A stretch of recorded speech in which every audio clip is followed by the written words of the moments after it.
Now we're up to Chapter 6. So Chapter 6, we're going to go into divisions. So the division of the bones is actually pretty simple. So we're going to go to our axial skeleton and our appendicular skeleton.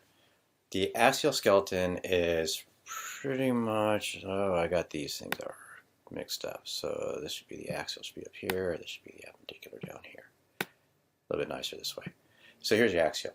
So on the axial, we can actually see we have our head, our neck, our face, our skull. So everything up in this area. Our hyoid bone, our ossicles, and our inner ear for hearing, running down to our spinal cord. We're going to have our thoracic cavity. The clavicles aren't part of it. Okay? So that's going to be our axial. Our appendicular is everything else. So it's everything off to the sides and the supporting bones that do the movement. So it's going to be our scapula, humerus up to our arm, and our hips down into our toes. Now, axial skeleton, only 80 bones. Appendicular, 126. 206 separate bones in our body. Do I think you should need to know every single one of them and where each and every one of them attaches? That's going to be impossible. All the landmarks on the bones, all the holes in the bones, the foramens, all the protrusions, the processes, the styloids, all those things. It would be, if you have the ability to learn all of that in a matter of 6 days, then you have a memory that will just blow anybody away, and yeah, the sky's the limit for what your career should be. Now, this is a really quick, just if you take a look, this right here is just your axial, and it's going to tell you the parts. Okay, we're going to go into these individually really quick, but this is a nice one, just like boom, separate out everything, axial skeleton. So the function of it, once again, is bones. So skeletal framework, support. The axial, though, is where we're going to have the vast majority of the protective bones. The skull, the vertebrae, the rib cage. Okay. Now your ribs are actually part of respiration. Your ribs move. It's the expansion of your ribs that actually makes it so you can breathe in. When we go into respiratory, then it becomes really fun. Okay, so your skull is actually going to be your cranium, and your facial bones. So your facial bones are going to be what makes us look nice, and the cranium is going to be what is referred to as your brain bucket. It's basically what holds your brain. Okay, so these are all the bones. So your facial bones, you can see we got a nice number of those. We'll go over this individual, point out the highlighted ones. So this right here is, I want to draw on here. Can I draw? It's moving everything. There we go. So here's your face. It's a total of 14 bones. Cranium, total of 8 bones. And here's your little inner ear ossicles. We go into our special senses hearing. I'll explain all this to you. When I was doing the cadavers, I had to try to chip those out of the temporal bone with a hammer and a chisel. Didn't really find any. All these little chips coming out, they're so fragile, really difficult to find. And here's your hyoid bone. This one goes right underneath, right in this area right here. Guy's a U-shaped guy. It's cool. Okay. Now sutures are where we singed everything together. So, just like we talked about directional. So we're going to have our sagittal suture right here. Then we're going to have our coronal suture. The frontal bone is the forehead. The parietal bones are going to be on the top there. And on the back, this one kind of looks sort of like a Y, like an upside down inverted Y. So this is called the lambdoidal. This is your lambdoidal suture, and this is your occiput. Okay? Keep it nice and simple here. Don't go crazy. Okay. Now your occipital bone, what I really want you to be aware of is this entire thing. So up here, it looks small. From the base, the occipital bone is this great big guy that kind of runs up this whole way. The reason why I want to point that out is this hole right here. This is the largest hole in the bone. So this is your foramen magnum. This is where your brain is going to come out. So this is where your spinal cord comes out. So right here on these occipital condyles in this area, the condyle is just like a little projection where something's going to sit. This is going to sit right on your first vertebrae. It's going to sit right on C1. That's going to hold your head up. It allows you to do all the movements with your head. So it's quite amazing. Your head has a good amount of weight to it. So this is the largest foramen. Now, as we move along, we'll do this in red. So this right here, this is going to be our nasal sinuses. So that's going to be our nasal pharynx. But this right here, this hole over here, those holes are going to be where we have our vertebral artery going to come up into it, going up to our brain. You see our sphenoid bone, foramen ovale. That's pretty much all you need to know. Okay. Over here, this is a good one for you to actually kind of be familiar with. I'm not so worried about you knowing all the sutures, the squamous sutures and all that, but I want you to be aware of is this is your temporal bone, this is your parietal bone, frontal bone, this is going into your occipital bone. So you can see your parietal bone is actually pretty big here. Now your jaw is going to be called your mandible, but this is your ramus, the little line that comes down where it turns. This turning area is the angle. The mental protuberance is where you put your head and you rest while you think. This right here is your zygomatic. This is your temporal process of your zygomatic bone. Okay? Zygomatic bone makes your cheekbone. So that is going to be, we'll talk about that when we go to the facial things, but it actually you can feel it. When somebody has their broken cheek, it tends to be that area right in there. If you push on it, you can actually feel, and when you bite down, you'll feel it gets really pushes out. That is your muscles for mastication, for chewing. It goes underneath the zygomatic bone. So, yeah. As we move down, there'll be more and more stuff. Hold on a second. So,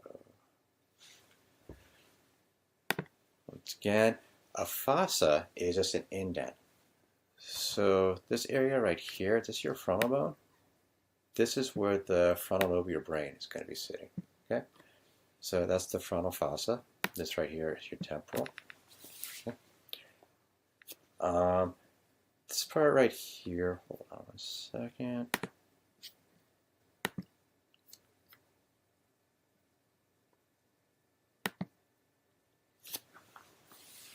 Alright, sorry about that.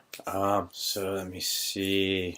We're talking about the fossas, pretty much. So your carotid canal is where your carotid artery is going to come up into. You see, and this is your posterior fossa where your occiput is going to sit. This I want you to be aware of. This is your cristogalia. So your cristogalia, it has the cribriform plate, which means these little tiny holes in there. That is the top of your nose.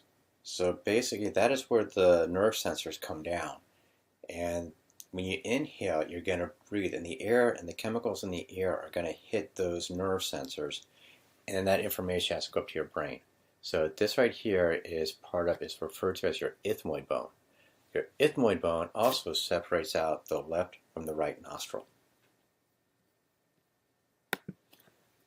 On the sphenoid bone, the reason I have to talk about this, because you can see it when we take the eyeballs out, the sphenoid bone, it looks like wings. So it actually looks like it has wings right here. And because of that, it covers the vast majority of sort of the anterior middle portion of the base of your skull. So it has a lot of things that go through your eyes and stuff like that. And their sella turcica right here is going to become very important eventually. Well, sella turcica, sorry, it's right here. It's called the Turk's saddle, because it's concave down. And that's where your pituitary, which is the main gland in your body, controls all the other glands of your endocrine system sits. Okay, so here's your ethmoid bone. So what's going on right here is this is going to separate out your nose. So this makes it so you can only pick one side at a time, all right? The lower portion is going to be down here. That's your vomer. But it runs all up here, and up on top here, this is the cristogalia we talked about. And that is for breathing sensation. It's not a breathing sensation, it's for smell. Okay, so anterior cranial fossa, medial cranial fossa, this is your ethmoid, this is your sphenoid, this right here is going to be your posterior cranial fossa. And as you can see, your occipital bone, how nice and big this is. Remember, we don't have a joint where all this is coming. This is too fragile. So you want a solid, good bone right in there. That's your foramen magnum. Okay. Now, this is where things get to be a little bit tricky. I want to see if I have a better picture of the facial bones, because I just want to highlight some things that you need to know. So this is just the structure. You're looking inside here. This is actually going to be, this is your sphenoid bone, where your glasses sit right here. That's your nasal bone. And right up here, this is your ethmoid that I talked about. And then remember, up inside here, we're going to have the other portion of the ethmoid bone, the cribriform plate for smelling. Okay, so this right here is your zygomatic bone, and your process right here goes all the way to your temporal bone. Let's see. Bones, nasal concha, zygomatic lateral. Okay, so this is the easiest one to know. So forget about these other guys. It's just the book got really confusing with it and very detailed. This is all you really need to know. Now your cheekbones right here. Now, believe it or not, they've done a lot of studies. The doctor I work with, he is a facial reconstructive surgeon. So people come to him and he has to check for symmetry.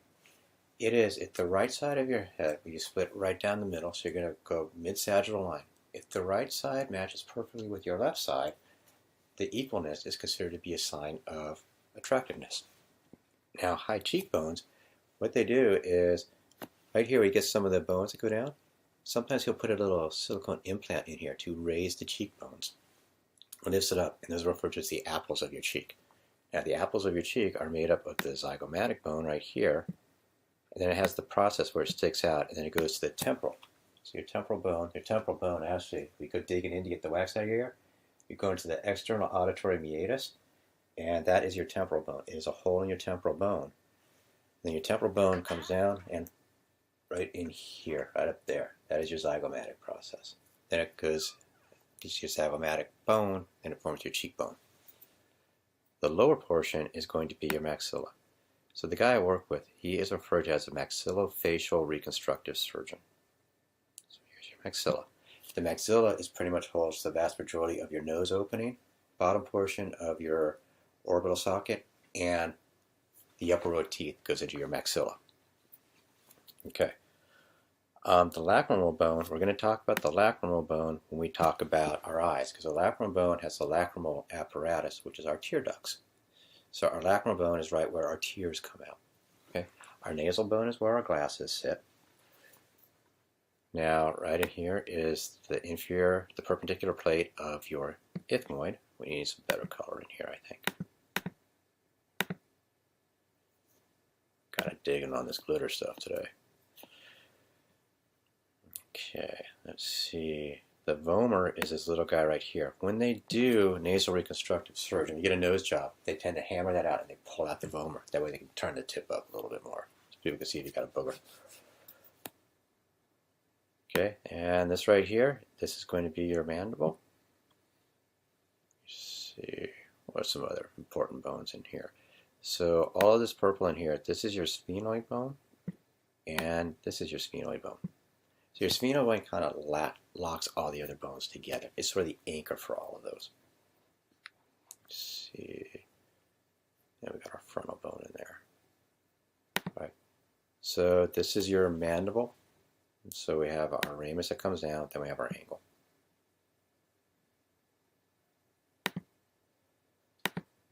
And in the orbit, same thing I already went through.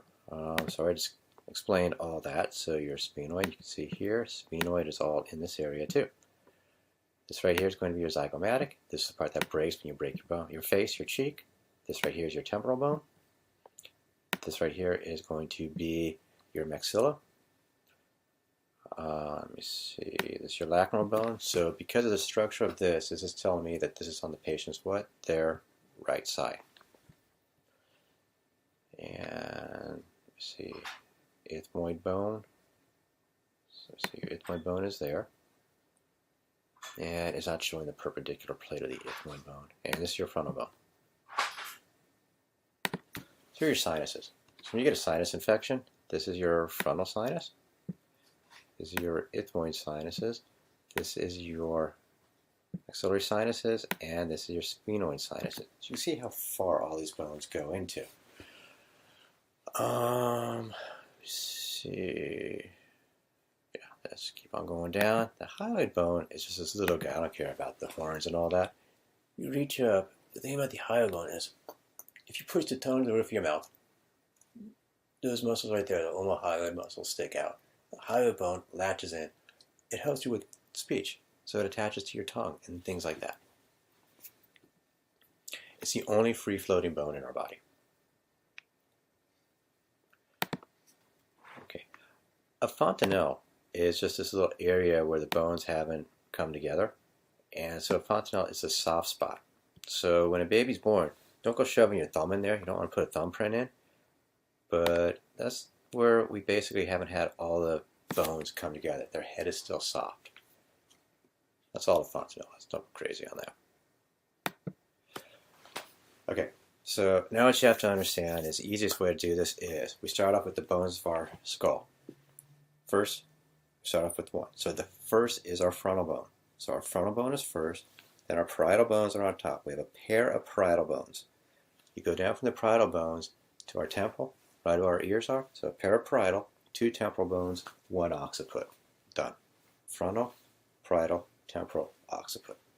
Take care of it that way. Now when it comes to our vertebrae, let me see. We have 24 vertebrae. Let me go into something else. Insert. No. I don't want to draw. What I want to do though is I want to type something. No, I'm still drawing.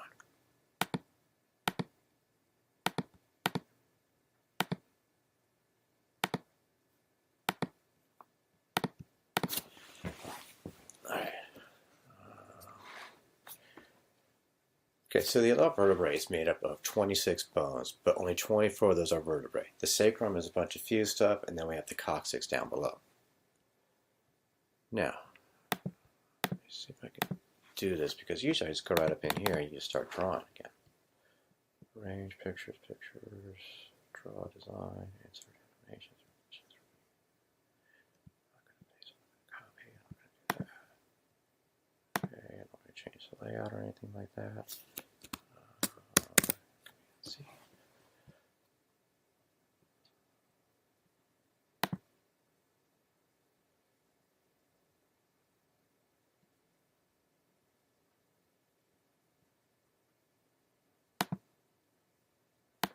Draw it out.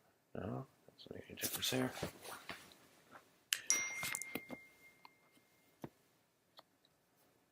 All right.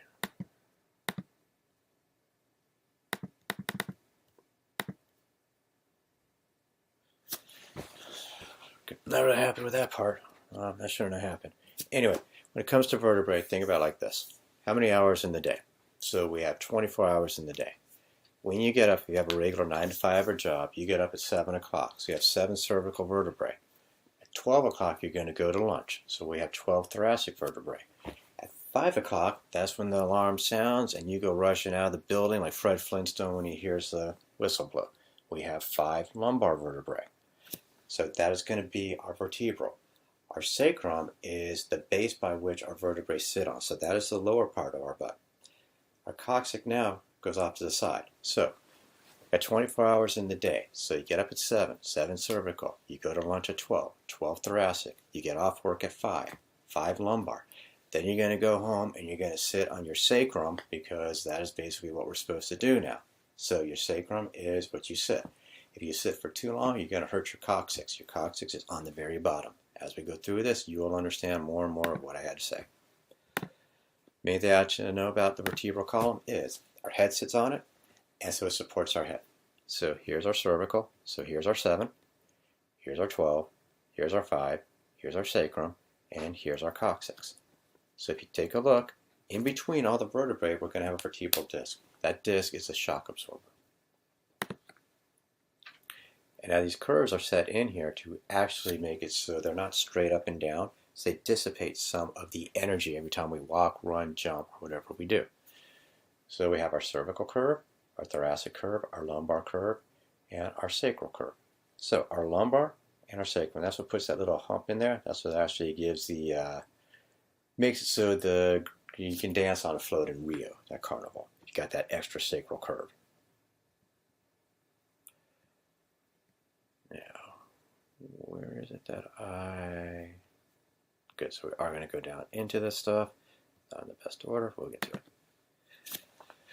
So one thing I want you to be aware of, the only two vertebrae that are really unique are going to be C1 and C2. Now vertebrae are named after their location, so C means cervical. Cervical 1 is the very top vertebrae. Like T2 would be your thoracic, but the second one down on your thoracic vertebrae. L4 would actually be your fourth vertebrae down when your thoracic ends in your lumbar. L5 is your last vertebrae, and that rests on top of your sacrum.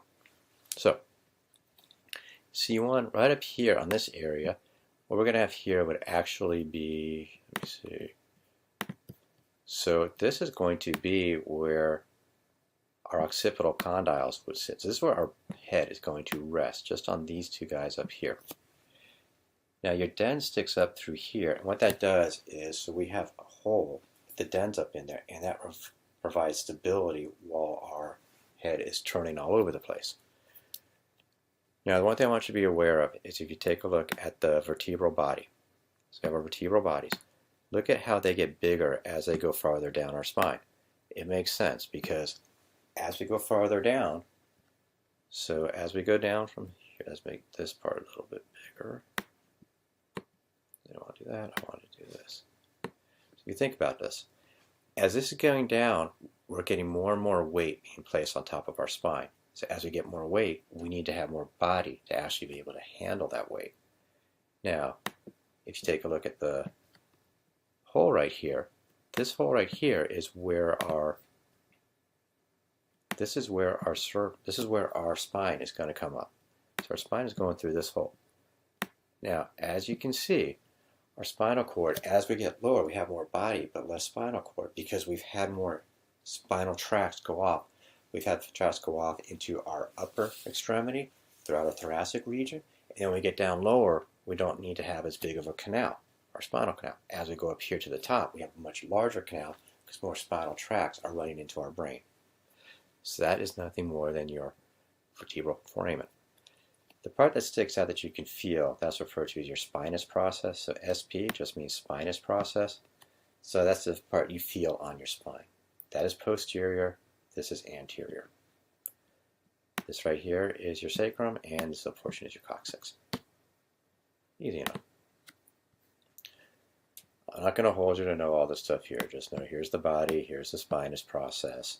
This right here is up in your cervical. This is your vertebral artery. So your vertebral artery is going to go up to your brain. That's probably good enough there. This is your transverse, which means your transverse process is where things stick out on this side. Spinous, transverse, easy enough. Let's see, spinal curves, we already talked about that stuff. Okay, and this right here is your intervertebral disc. This is what gets crushed and herniates out and protrudes. As you can see, if this gets sticking out into this area, it's going to be hitting your spinal cord, and that's why it causes pain. When you're developing, we just have this C shape. Okay? As we get older and older, we get more and more curvature, so then we can eventually stand up. This is why you need to take your folic acid, ladies, when you're pregnant, because this is called spina bifida. This is where your spinal canal, spinal cord, is sticking out because this portion's right here. They did not fuse together. So we have a leakage. Like this portion right here has a hole, so your spinal cord comes out. This is incredibly bad. You're going to wind up with paralysis in the lower area, and a lot of times they don't live. They don't live that long. Yeah, just a lateral view. Okay, this is the thing that's going on with all of you. All of you sit around, and you're always texting, you're always on the phone, you're always on your computer. We're supposed to be standing upright. Head weighs about 12 pounds. As you start to lean more and more forward, the head gets heavier and heavier. As it gets heavier and heavier, take a look at the force it's putting onto your spine and your low back. Where these bones are actually sitting and hitting each other, what we have here This is called anterior lipping. We should have a nice space in here, and that's gone. C6, C5 is right above where our shoulders are. So we have all this lipping right here, and we have degeneration of the disc. I am seeing this in people before they're 32 years old, because you hold your head down and you step, and all that weight coming down and jarring is right on the anterior edge of your vertebral bodies, because it's called text neck. Don't look down while you walk. Don't look on your phone while you're walking. It's causing a lot of problems.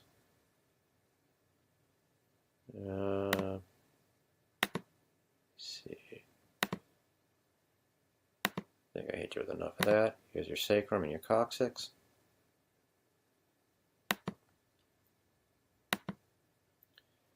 Okay, the thoracic cage, all I want you to be aware of with this is if you take a look, the ribs don't come completely and attach onto the front. The front here is your manubrium, it's your sternum.